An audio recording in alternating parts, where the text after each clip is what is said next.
You know it, oh Lord, you know it, for Sunday. You know it, oh Lord, you know it, for Sunday. You know it, oh Lord, you know it, for Sunday. You know it, oh Lord, you know it, for Sunday. You know it, oh Lord,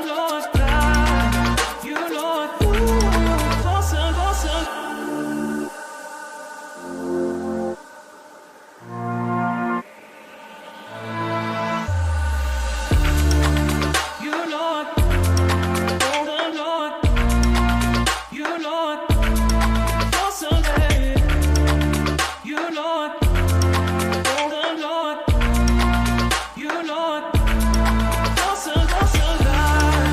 You know it, oh Lord, you know it, for Sunday. You know it, oh Lord, you know it, for Sunday.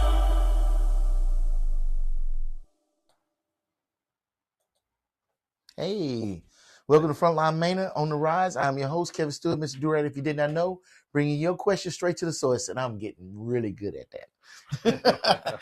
And tonight, once again, I have my good friend, Dr. Harvey, Hey, back in the house again. back in the Gonna house. sit up here and we're gonna talk all things Manor.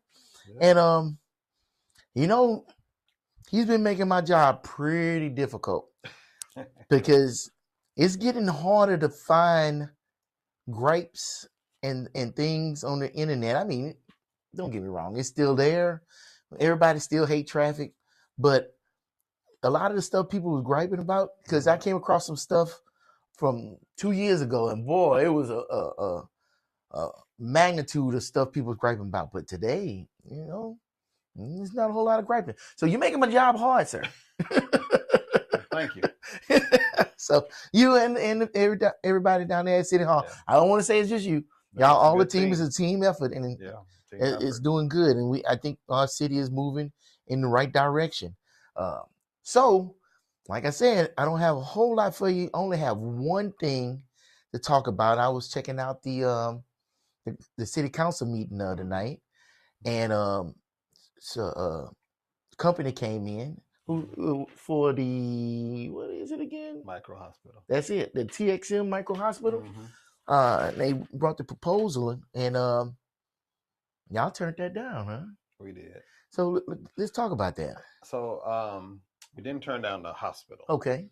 We turned down the request was actually for a special use permit so that they could do the hospital, and but it was not about not wanting that type of operation there. Right. I know What you want is- that in the city. Exactly. Mhm. It's our decision was really based upon where, Mm-hmm. and so the location is off of 290. The proposed location is off 290 near Greensbury subdivision, Okay. and we've already had a lot of complaints from that neighborhood about ins and outs. Having the only way out of the neighborhood is to 290. The idea of a micro hospital where EMS and stuff is going to be coming into would be a nightmare. Okay. For them, and and I think that it would increase the traffic more than the retail stuff would. Okay. Possibly. It would definitely cause stops when EMS, because there's a lot of accidents on that side of 290 and further out, and so they would probably come there first, and ultimately create a situation where residents would feel like we were going backwards. So that the development there is scheduled to open an additional way out of that neighborhood, Okay. 973, Right. which hopefully our hope is that it'll be safer for them to exit out, as well as add in some turn lanes and some for them to come out safer. So that's one thing we thought about, and I think which is the reason why the conversation for that has gone on for a long time. So that was one thing we thought about, but that wasn't as big of a factor as our sales tax. Okay. And so that particular area is somewhere where we definitely want to see a lot of sales taxes coming from that corner, and um, we've had some conversations as council members, and we try to have as much as possible consensus, Mhm. even if we don't agree on all the aspects, or if we don't agree on the full decision. We try to come to consensus on what aligns best with the vision that we've cast for the city. Okay. And so, knowing that we are wanting to not only cover the cost of the different things we want to do Mhm. in the future, and knowing that we don't right now, since we don't have access to that 1% like we need to, we're going to have to continue to build in more income so that we can hold to our desire, which is to not increase sales, not increase the property tax. Right. So it's one of those things where, okay, well, we can now increase ad valorem and sales taxes. Let's do as much as that possible in those key hot zones, increase the density, and then um, work to try to put those types of hospital areas in another area.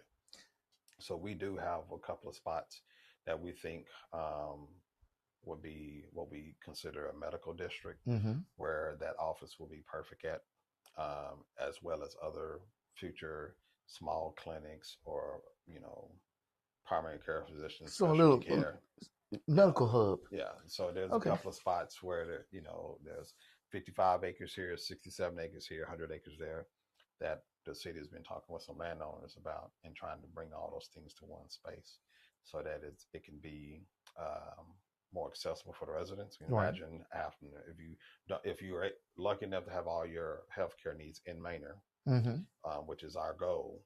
We don't want you to have to come west Manor, then go to east Manor, then go north and south. We like to be able to get everyone to one area, which will allow for us to incentivize that space, make it affordable for the Mhm. healthcare providers to come to that space.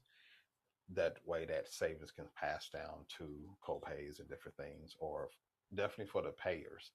Because I didn't want to change the copay for those with health insurance, but for those people that are actually paying, Mhm. if that overhead cost is less for the provider, then we can actually, in some of our incentive deals, kind of work out agreements between the payer with the healthcare provider so that the payer can see some of those benefits. So basically, help out the healthcare provider so they can trickle that down to the patient. Correct. And Man. so, Okay. and there are a couple of entities that have been talking about that have approached the city about forgive me because I can't think of the bill right now, top of my head, but it was a bill that was passed, and I think in the last legislative session that allows for doctors and healthcare providers Mhm. to basically create their own type of insurance directly with the uninsured, which can then help folks that don't have insurance and can't pay kind of work something out with the doctors more. And I don't have all the details, but there's this new idea um, is actually an innovative solution that came from the legislator.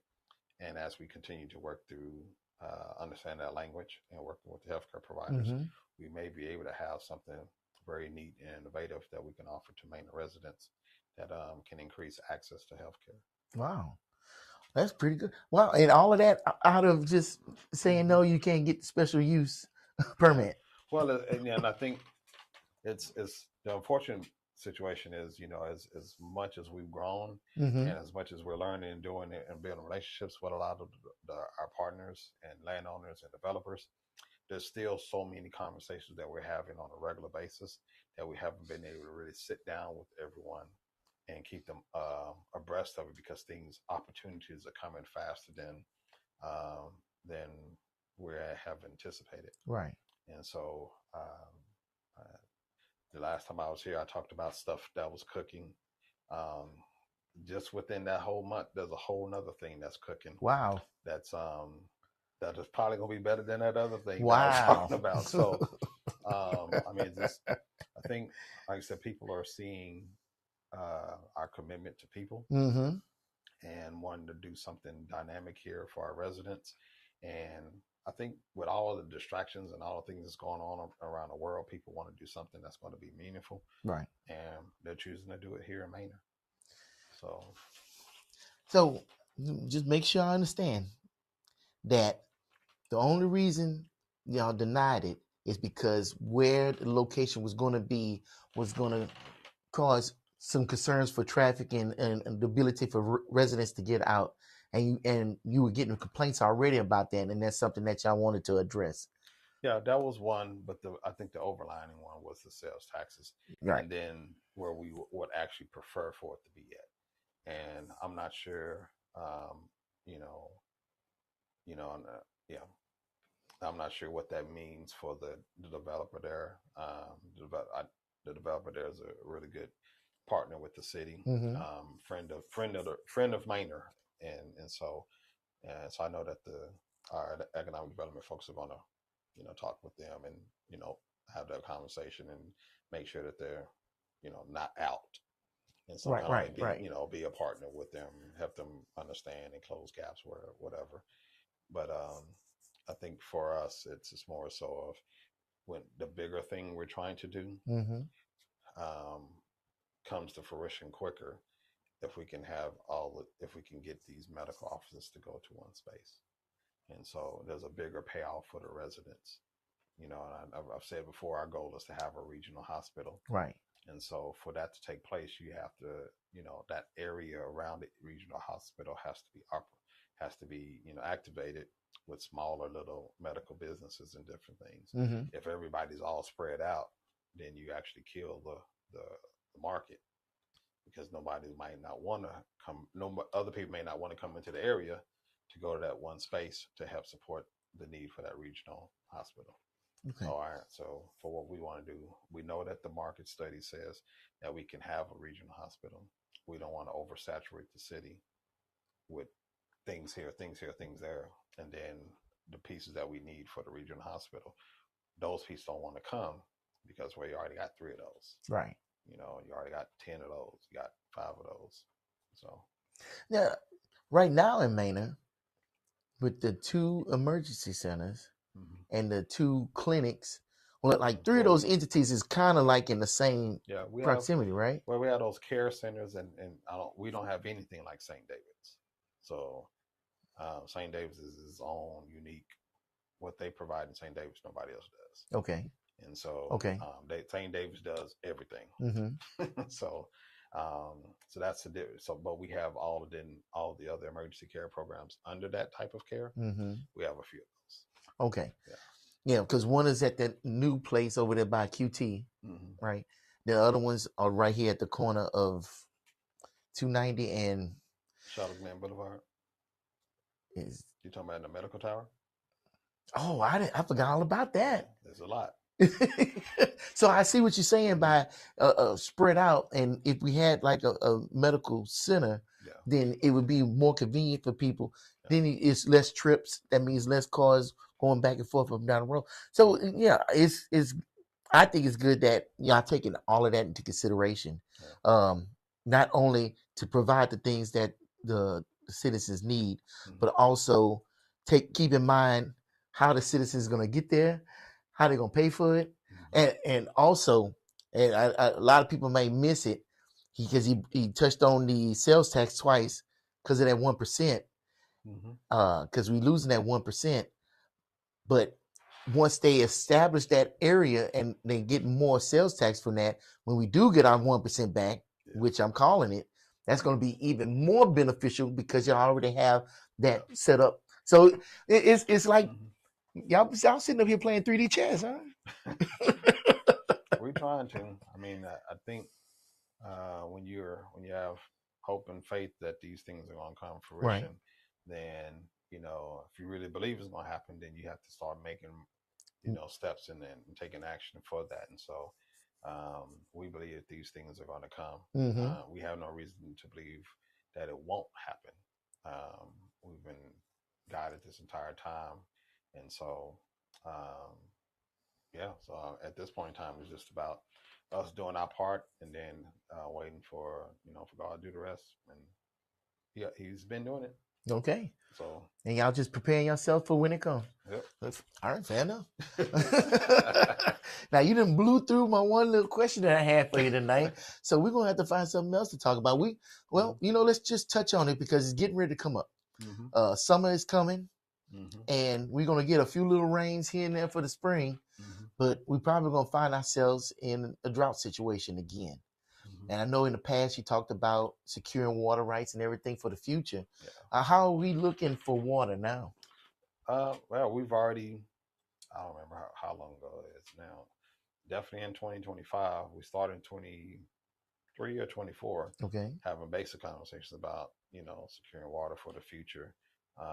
And so we made some decisions in 25 that are going to have us, secure some additional water.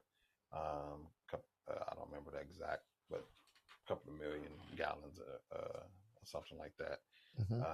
day per day. And then we're working on looking at, okay, when these projects come on your line, and when this comes online, and this potential year, we're probably going to need additional water at that point in time.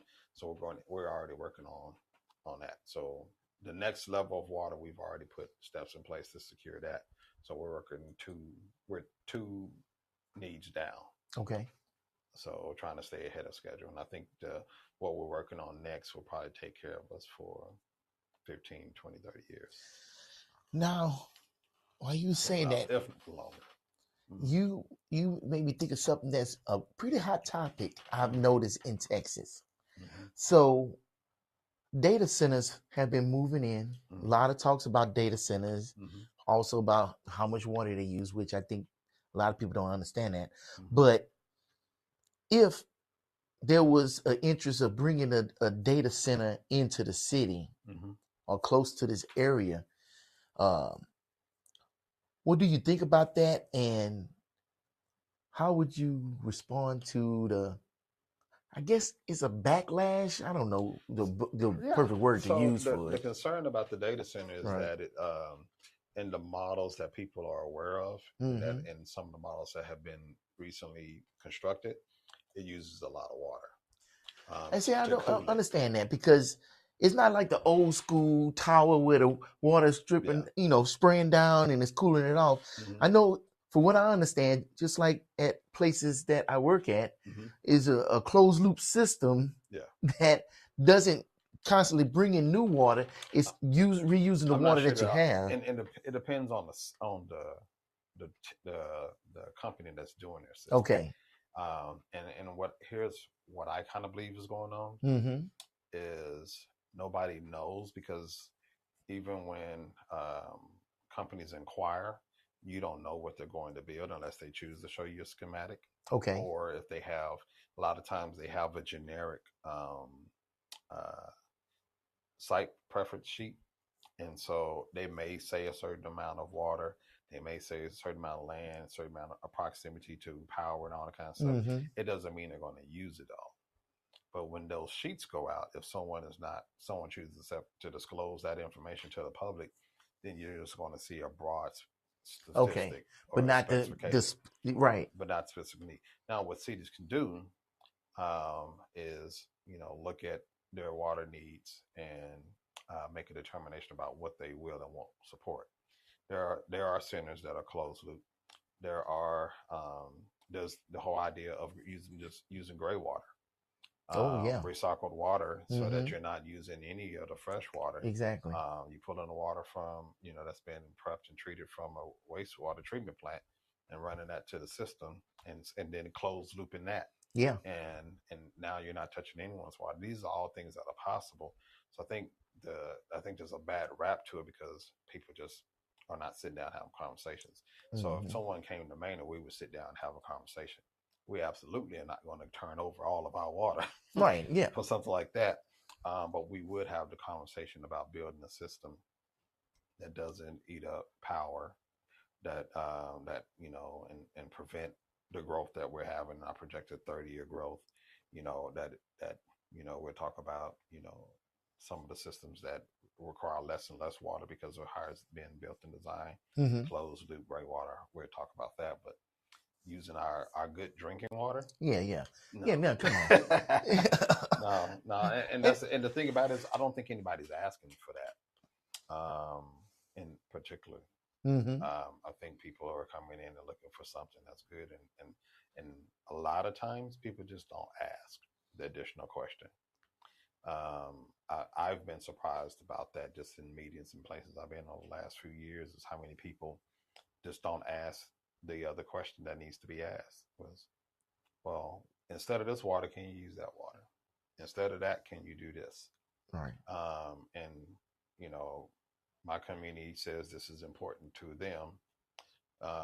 So is there another way to do this without taking away something that the community is asking for?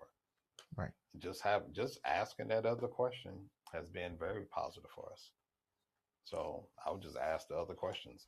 Is there a way for you? Is there a way for us to work out these things where it doesn't impact or cause harm to to power in this area? Mm-hmm. Is there a way to do it to where we don't have to touch any of our clean water? And if the answer to those questions are yes, then I think it's about letting the public know. And if people feel good about it, then we move forward with something like that.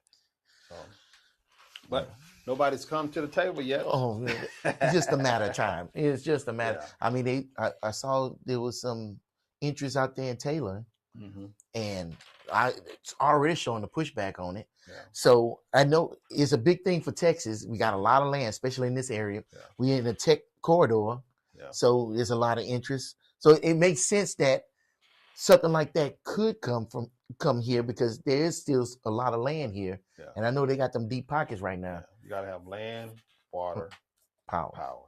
So with that in being the said, same place. if, let's just say, we're gonna throw that if flag up, Mm-hmm. if one of these entities wanted to come to Manor, Mm-hmm. how would the city navigate and regulate that to where they're not a burden on the city, like the power grid, Mm-hmm. on the water, and on land noise? I don't know why people think this thing is going to be noisy. It's noisy inside, but I guarantee you that building, trust me, when you go down Palmer, you don't hear all the noise coming from a certain factory up there. Yeah. So, yeah. Yeah. Now, I think, if there was an inquiry, we would state what I just stated now. Okay. Is, and it's not even about them. It's about any company that comes here. Is nothing needs to infringe on the quality of life we're trying to build for our residents. Right. And so, water is a key resource that we don't want to waste. And so, absolutely, we will be interested in anything that doesn't hit our clean water supply. Okay. I'm glad I remembered that, because I think that's an important topic, because we are growing quickly. Mm-hmm. And it's not just with data centers, but it's with all companies that's coming. Because I know there's talk about some Korean companies coming to Maine and stuff like that, and it's all the same concern. And let me say that all the companies and everything that we already have on the plan that's building out the next, within the next 5 years, 10 years, we've already calculated the wastewater and water that they need. So when I say we're building out plans for new water and we just secured, that's for beyond those things that we've already calculated. Okay. For. And so we're building beyond the new things that we don't know that we need. So we're not going to lose water with somebody else coming in. Y'all have already planned to maintain what we already used to, plus to accommodate the new stuff. Everyone that's coming in right now, we've already had conversations with. Okay. And so even whether it be 2026 or 2029, if we've already made plans for them, we've already taken care of that. And then the plans we made last year for additional water goes beyond those folks. Okay. And so we're looking for the beyond, and then really the conversation about power. That's a conversation that we have, like Encore and Blue Bonnet Electric, and we've had there's been some preliminary what ifs before, and I know that there's the answer to one of those from one of those providers was if it was a what if that became a reality, that power could be wouldn't be an issue. Okay. And so, but again, it's about the where what the location has to match where the power piece is, and then you have to be able to get the water and stuff to that site. Okay. And so, but most of those entities they bring in like $1 billion or so worth of taxes. Yeah, So that would definitely that help fix a lot of us. stuff. Yeah. That fix a lot, and that's why some communities, that's why cities are looking to it, is because each one is potentially $1 billion in additional revenue. Yeah. So when Yeah. you talk about your libraries, your parks, roads, whatever y'all want. Yeah. The sky's the limit. We'll be looking like the Yeah. garden park. So, with all the things that are coming up here in the future, are there plans for building new facilities to accommodate like expanded wastewater or expanded water treatment or Yeah. things like those All services? that's in there. I think once was the last month or the month before, I was talking about the infrastructure projects. Yes. Yeah. So all that stuff has already been underway. Oh man. So about 200 million of infrastructure projects already underway Wow. for water and wastewater. Well, for anybody that's saying that leadership is not owning and they're making bad decisions, I question you to show me where that's at, because there's a lot going on all at the same time, and this seems like a very complex puzzle. But I've been to City Hall. It looked like y'all got a handle on it. Well, like I said, we have a really good team And a plan. and a plan. Yeah. And we don't lean on our own understanding. You know, when we're faced with why and fork in the road of why, Mm-hmm. we bring in some experts, to help us, segregate data and make the decision that's going to be best for the residents today and tomorrow. So that's what we've done. And it's been hard for us as council members that because we want to see this happen and that happen right away. Mm-hmm. But after you back in about 2021, we understood the importance of infrastructure by just going to the classes and learning about it. And our contractors for city engineering work, GBA, has done a good job of educating us on these things. And one of the things I challenged them to do was to look at all the things that they said we need to get done, and then and put them in priority on ROI. And so if there's these 10 projects that need to be done, but if we do these five will jumpstart these big old construction projects, which will generate this amount of revenue, which will help cover the cost of the other 5 projects. Right. And so that's the work that's happening behind the closed doors that sometimes delays the execution, is because we're calculating. We're going from a very old school way of paper-based way of doing work to transitioning everything to a digital way. And so in that process of doing everything that we're doing, we have to be sure on those calculations. Okay. And so, and that's what the team is doing. They're double and triple checking and bringing stuff to us. And then we ask them, then we ask them again, then we take a break, and then we ask them, and then we ask them again. Is this going to, with certainty, and show me the numbers again. And I know sometimes, it requires them to have a little extra patience, but that's really what we're trying to do, because if we make that commitment to those dollars, then we need to know with certainty that while we're waiting to be able to do this and this, that the work that's been done underground is going to create those sparks. And so when people were saying, well, nothing's been done here, nothing's been done there, we were running water and wastewater down 973. And then all of a sudden, boom, Manor crossings. And so, but that's part of those infrastructure decisions we made back in 2019 to 2021 in regards to nothing can build here or there without getting water and wastewater there. Right. And so, as a matter of fact, if you own land, your land is not worth much if you don't have access to water and wastewater. So, yeah, they'll cut you down real quick with your price. Buyers will. Huh. Okay. You know, I don't like to blindside you with nothing. And I didn't talk to you about this before the show. But I got to ask you about this because this, I don't know, it's weird. And I apologize ahead of time. But is it the mayor's responsibility to post a reward for somebody, for something bad happening to somebody? So this is what I'll say, because Okay. I know what you're referencing. Yeah. This is what I'll say. And I don't remember, I may have said this a long time ago. But my father's pastor told him a long time ago, and he's pouring wisdom into him. Okay. He said, "Don't fight gnats."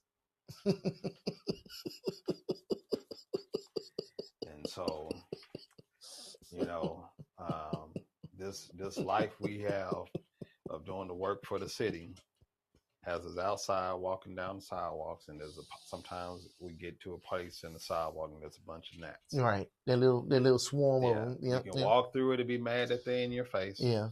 Or you can just walk around them and keep going.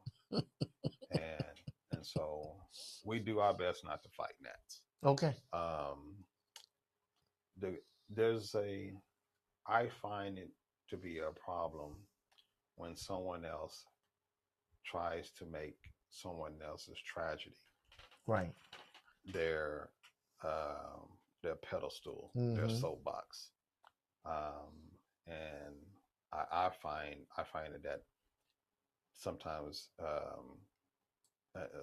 some people continue to use African Americans as their platform, okay, to gain attention and to gain camaraderie, or to gain support, piggybacking off the pain and the suffering of Black folks, and claiming to be a fan or a supporter so that they can have TV time or get votes or get folks to have sympathy for them.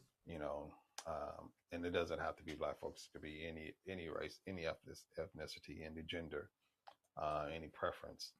Using people's harm, for their personal gain is a terrible thing to do.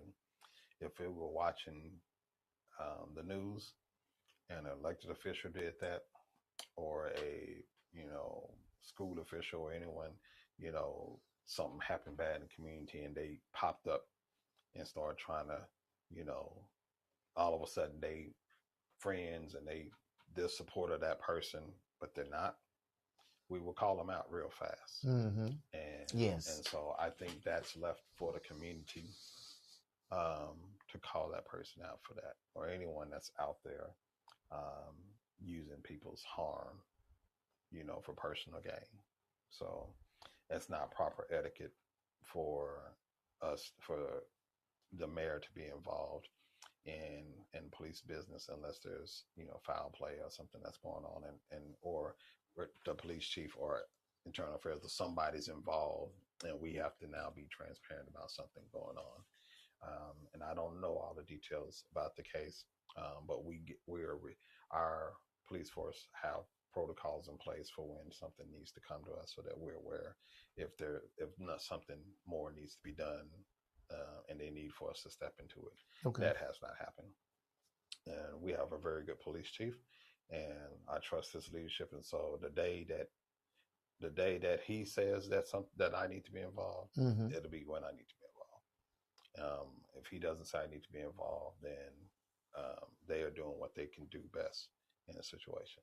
okay, If the actual family has a concern, then we've always had an open door. City manager has had an open door, and they can definitely come and share. But I find it disrespectful what took place on that council meeting night. I find it alarming, and I question just how well individuals are, Hmm. mentally when they can when they go bounce around and say things like that. Okay. I ain't gonna dwell on that. I think you said it. You said everything you need to say, and you got everything out there. I just thought that was weird to me, and Well, it what was weird. everything you're saying makes absolute total sense. Yeah, it was weird to a lot of folks, and there was one night where we had guests in the council meeting. Mm-hmm. There was little children there, and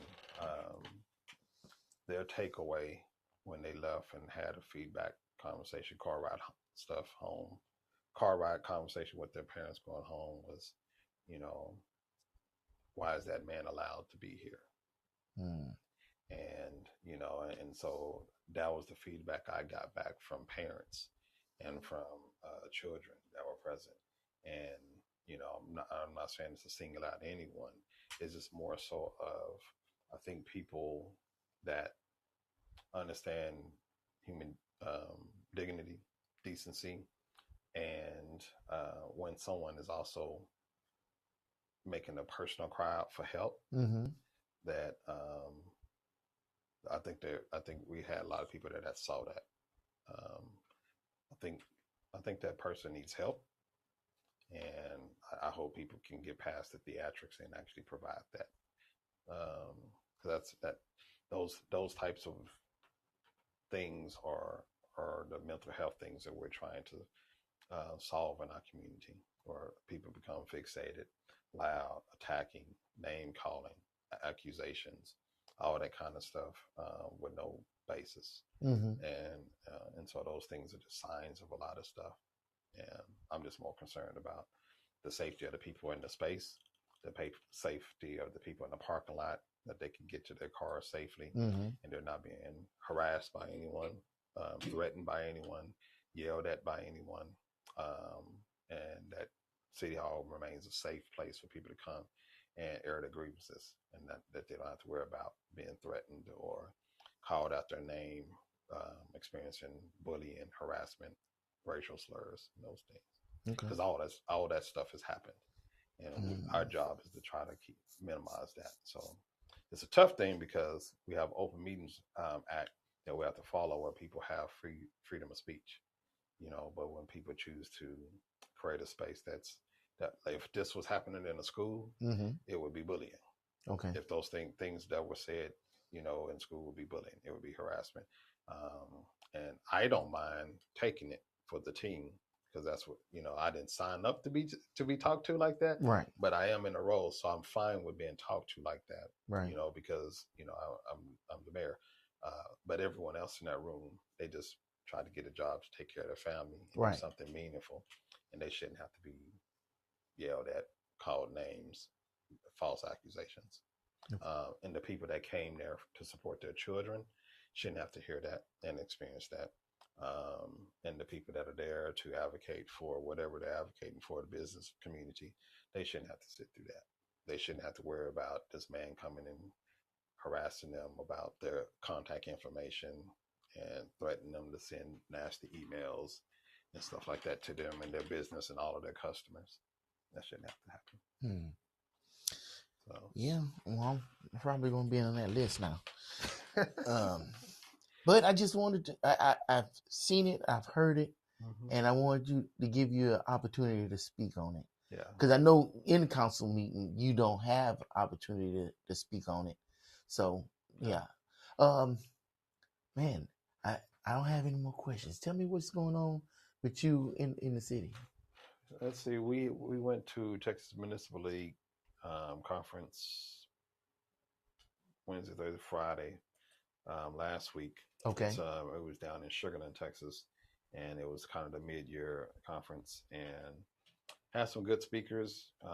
Dove into state of economics in regards to what people can anticipate in regards to inflation or cost differences just because of the war and different things like that. which the unfortunate truth is these things are going to increase costs. We've already seen it with oil, and so is this for a city that's been working to try to create affordability, Mm-hmm. and that's still fighting to get equity and resources from in regards to roadways and different things like that. Um, it's going to be a headache. Hopefully, we don't have no problems, but we have to brace ourselves for a potential headache with that because if everything starts to go up, it's just going to make our job even harder. To try to resolve things, and so I'm just hoping it doesn't set us back and we get a quick resolution so that we can kind of continue the work we're doing. We talked about potential policies coming up in the legislature. I'm planning to spend a few days over the next couple of months in the legislature, working on from probably Ways and Means Committee, Mm-hmm. transportation, and then in those two areas we should be able to address our needs and maybe look at a couple other things in regards to emergency services. Okay. And so but we heard a little about potential policies, but I didn't spend a lot of time on that one because we have our actual policy summit that'll be coming up pretty soon, later this year, and it'll be a day, maybe 2 days of straight policy, where one they'll show us what they're already hearing about, Mm-hmm. and because I think committee meetings are just now starting up at the legislature, and so I want to get into those now before we get into 27. But then we'll hear later on this year kind of what's coming down the pipe, Okay. and if there's something that we want to have Texas Municipal League advocate for or write a policy on our behalf, that'll happen later on. But I'm not going to wait that long. Try to get in and on the ground level for that. We talked about that. We went to go look at some at Sugarland's City Hall, Okay. just to get some ideas. The people that designed that area are the same group that's working on our building. Oh. So we went to go, scout out some of their stuff and just kind of see how they've designed and their City Hall portion with the chambers, the offices, the public access spaces Mm-hmm. for that. And so we looked at a little bit of that. Then we looked at their downtown area, because that area and how they built the City Hall and the restaurants and all the walkability and the stores and all that kind of stuff Right. is what is kind of the theme of what we're trying to do in Manor on our 84 acres where we have our library and City Hall. So that was the first time council got to see that vision, which I saw that, was it 2021?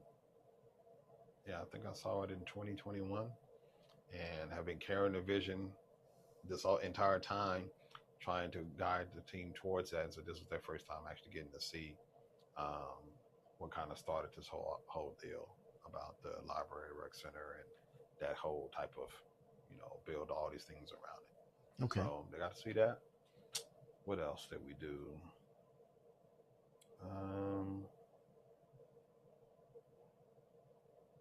There was a good presentation on demographics, which basically said because of the shift in the country's morals and values and priorities, we have less people doing having babies. Oh, really? Yeah, and so what we saw on some of the data and the charts was we had I think it was, I'm trying to remember the graph in my head. There was three areas, and it was showing that on this chart the number of deaths, or are decreasing annually because people are living longer. Mm-hmm. And then and so you had that age group, the older residents of the United States, or Texas, I'm sorry, that group, since they're living longer, that top part the older people living longer. So that group was growing. The group in the middle, which is kind of like your 24 to 60 or whatever group, that group is growing. Mm-hmm. This, and then you had the group, the children group, 0 to 18 or whatever.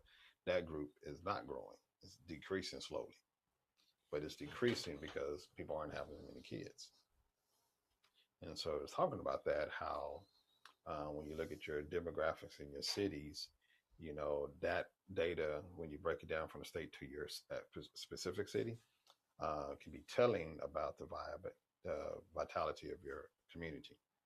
And so for me, it just reminded me back to when I got to go to Europe a couple of years ago. Okay. And we looked at a couple of different cities, and some cities were struggling because all the young people in this particular country, in area there, or in the country, you had free tuition for college. And so they would graduate, get these degrees, and they would bounce and they wouldn't come back. Right. And so eventually, over time, that kept happening. You had a very older, retired community. So stores and shops were closing down because they didn't have anybody to keep all that stuff going. Right. So now, for our city, we have a very young city, and so that's awesome, because that means we're going to grow. We're going to have folks that can backfill jobs and different things like that, and so we're good to go. Okay. And from that data and that from an age standpoint, so our challenge is going to be ensuring that we continue to outpace it by bringing in employment and affordability.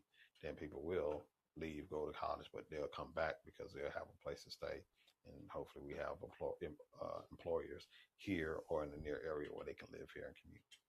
Yeah, that's interesting you bring that up. I remember seeing a Forbes article about the least educated town in America, and it was my hometown of Beaumont. And it was based on people with degrees living in the town, because Lamar University is right there in Beaumont. A lot of people go to school, will come into Beaumont, go to the school, but then leave out. But then the people, like the young people from Beaumont, would leave, get an education, and not come back to Beaumont. Yeah. And yeah, that will kill a town in a heartbeat. Yeah. So the fact that we have industry for people to come back to, and high tech industry for those degrees, that keeps us on the edge and growing and thriving. So that was good. And that's why you have to have a regional approach. Okay. Because if we can't attract all the employers, then we want to be good friends with Pflugerville, Taylor, Bastrop, Austin, Elgin, because we want them to bring them in. So at least you can still stay here. Because as long as if we don't do anything but make it affordable to live here, right, then people will live here and go where they need to go.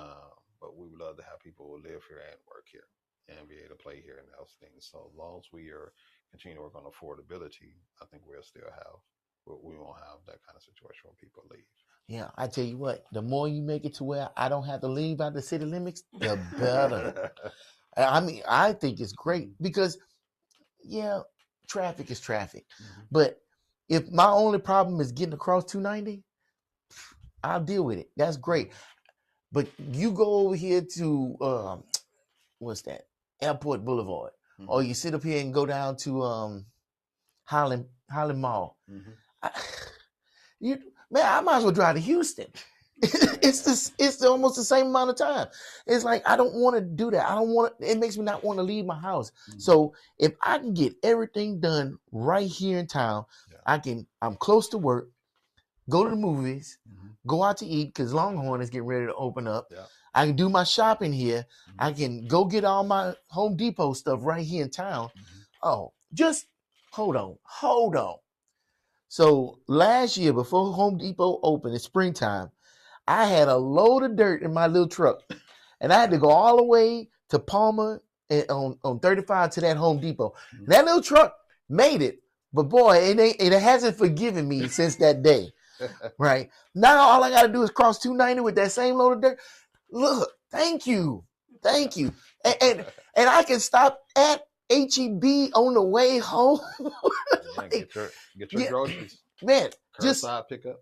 The fact that the community has grown to the point to where you can fight the traffic coming into town, but then get stuff done and not have to go elsewhere to do it, and then come home is Yeah. wonderful. So yeah, I'm still gonna say kudos to y'all. Thank y'all for getting that for us and everything else you're doing to get stuff for us in this city.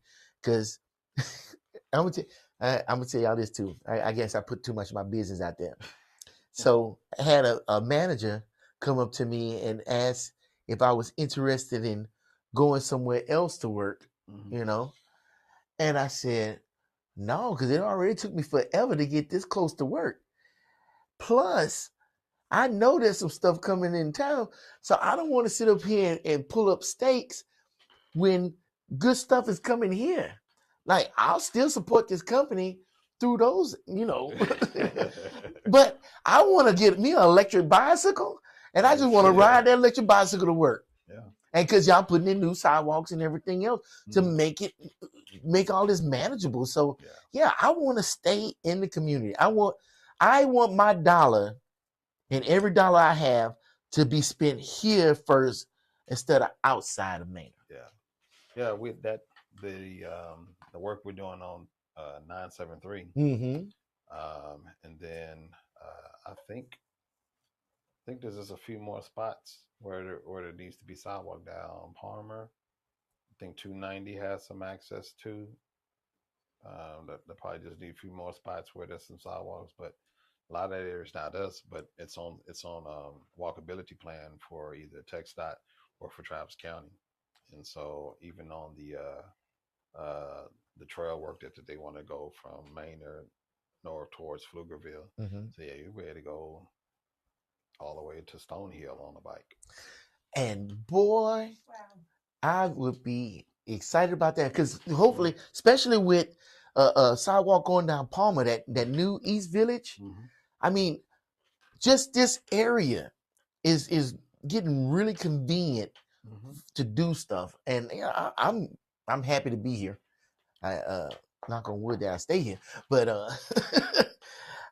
it's getting really exciting. This is an exciting time. A lot of stuff is coming that we didn't have. It was just fields. Yeah. As far as you can see now, a lot of people don't like the bustling city life. They like that country stuff, and I get it.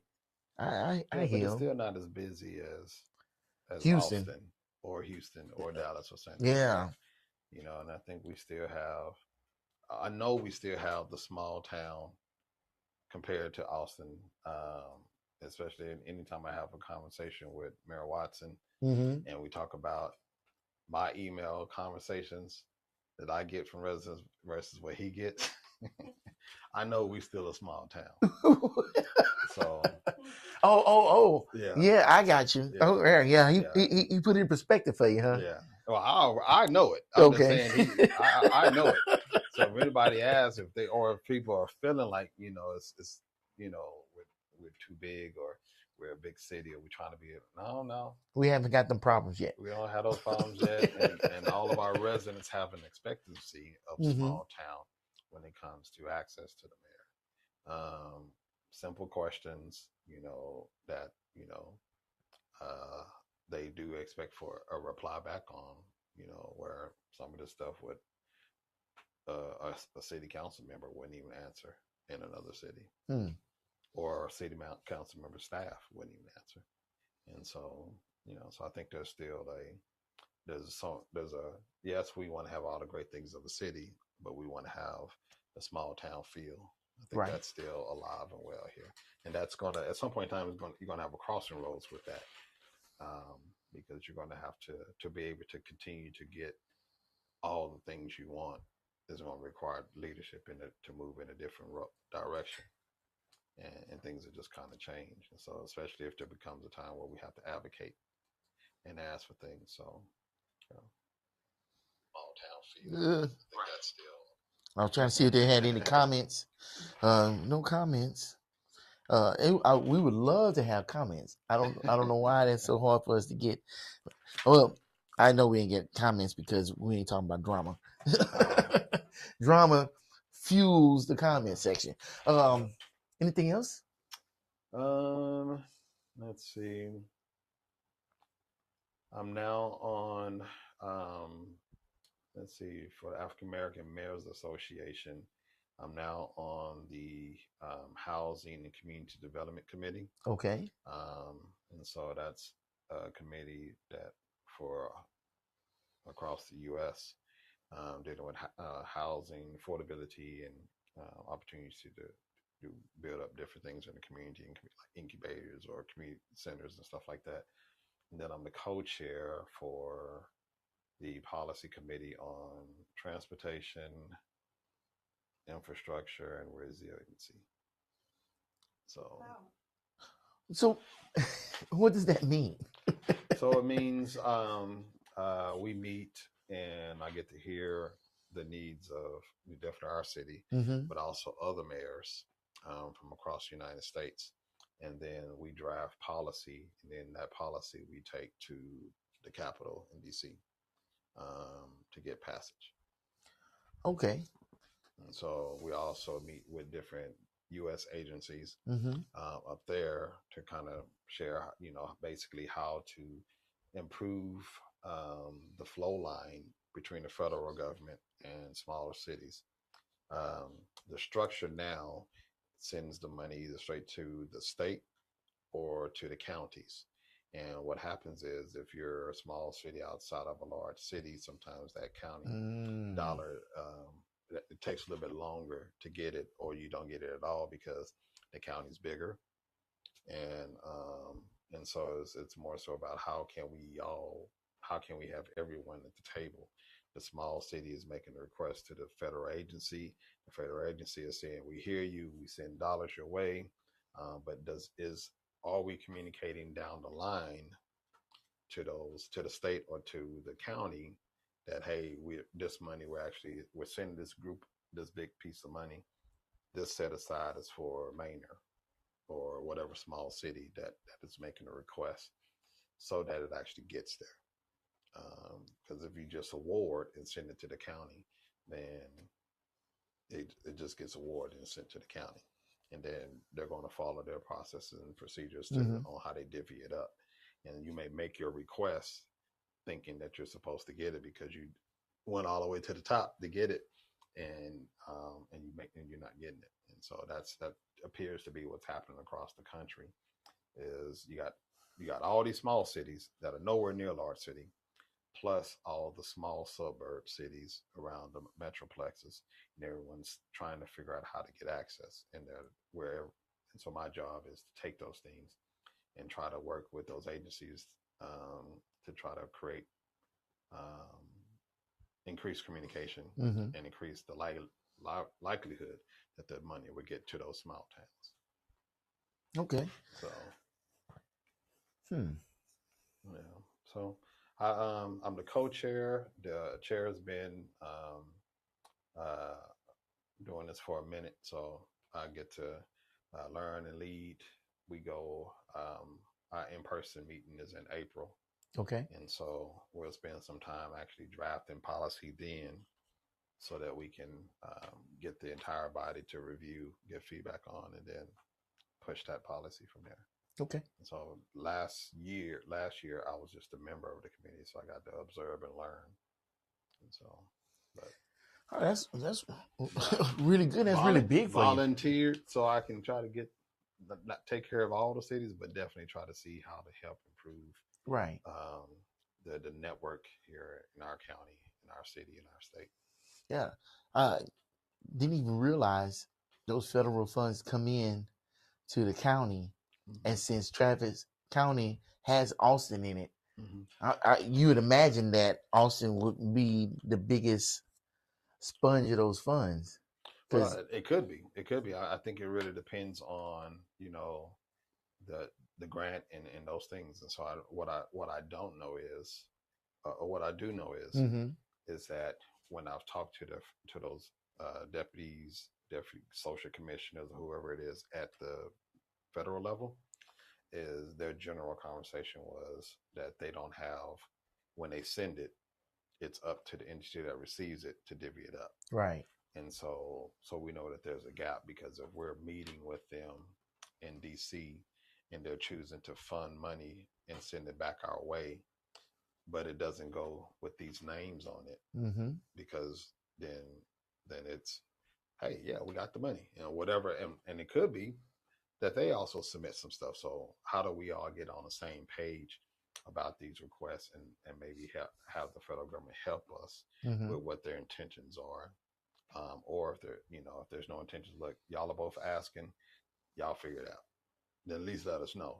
But what we, up until recently, we've been going and asking, and then I say we, mean all the cities, right, have been going and asking, and money has been allotted to certain places, but it doesn't get to them. Oh. And so, Oh. yeah, Well. but I see it as just more as a communication issue. Okay. So if I go there and I say, hey, we need $500,000 for blank, and they say, okay, we're got you, we approve, we think your project is worthy, we're going to send $1 million to your area so that you can do that. Send your application to your entity. Well, if I'm no longer, I haven't done it, but I'm not going to leave that conversation without something in writing, Right, saying you're going to get that $1 million. so I can go right on back and say, you get them, your million's coming. Mm-hmm. But I asked for 500, and they said we're going to send $1 million. That way it's clear. And I don't know if that's how our county works or how our state works or not.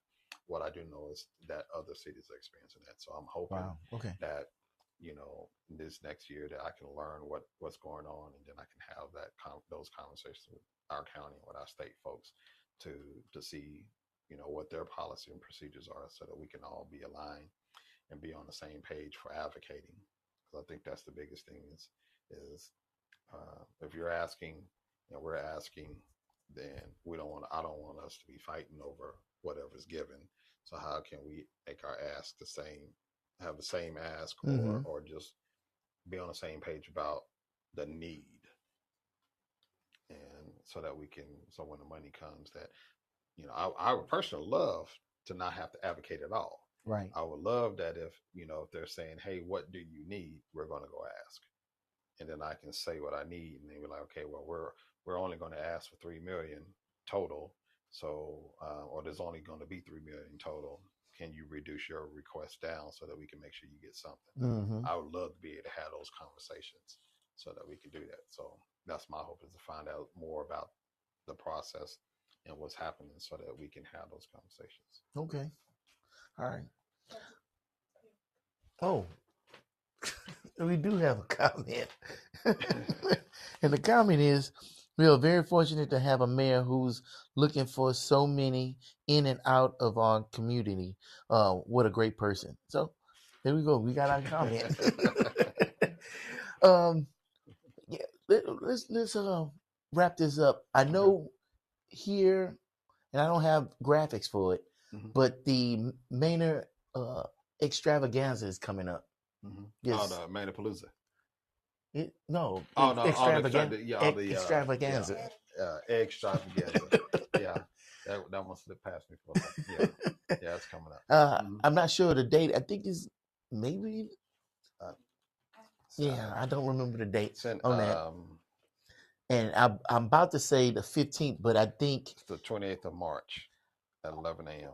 I'm confusing that with the upcoming police, Citizens Police Academy that's Okay. coming up. Okay. I think it's the 14th through the 19th. Mhm. But I think it's too late to sign up for that. I think this registration is already closed. But everybody that signed up for that, I hope y'all have a good time and learn something with that. And hope y'all get out there for the Manor extravaganza. Yeah. And all the other things that's gonna happen in the future in Manor. The morning of, and I don't know that it's open to the public or not, but in case it is, so I know the school district, I know I'll be there in the morning. The morning of the 28th is the first robotics competition. Oh wow! And they're gonna at the high school, Manor complex, high school complex. Okay. Yes, Manor High School complex off 973. and they're going to have we'll have our robotics teams and other robotics teams from across the state or wherever, and the number one robotics team in the state will be there. Team sponsored by not by NASA. Really? Yeah, and so there'll be yes, so it'll be a good competition, and we've always had a pretty strong robotics program, and Mm-hmm. so we'll have our teams competing, and I mean it's some awesome things that's going to take place on that. So that morning robotics, that's where I'll be at, and then I'll be at the extravaganza after that. Hey, you shouldn't have told me that because I like stuff like that. Man. Yeah, well, They're not gonna have no robot wars then, are they? I think they do that. Yeah. I think they do tasks and stuff, but I think they actually have the robots battling. Okay. Yeah. Because I've seen some stuff, they set up an obstacle course and the robot has to navigate it on its own and things like that. They do that with the elementary. Okay. And then, but I do believe for the high school, they actually have the wars and stuff. Wow. That's going to be cool. Now, pretty soon, I don't want to see too many of them robot wars because these robots are getting way too complicated. Like you see the Kung Fu robots? Yeah. Mm-hmm. Yeah. I'm good. Yeah, I need to slow it down. Slow your roll. Yeah. Anyway, appreciate y'all joining us tonight on Frontline Manor. Thank you, Dr. Harvey, for coming in. Yes, and I thank y'all for joining us. There's a million places you could be, but you chose to be here. And I don't know why I said that. That's an old saying I used to say, but it still stands true. If y'all watching this, I and we appreciate you. We want to bring more information to you, and I'm going to constantly strive to get the questions to the source just for y'all. So I'm Kevin Stewart, Mr. Durant, if you did not know. And until next time, peace.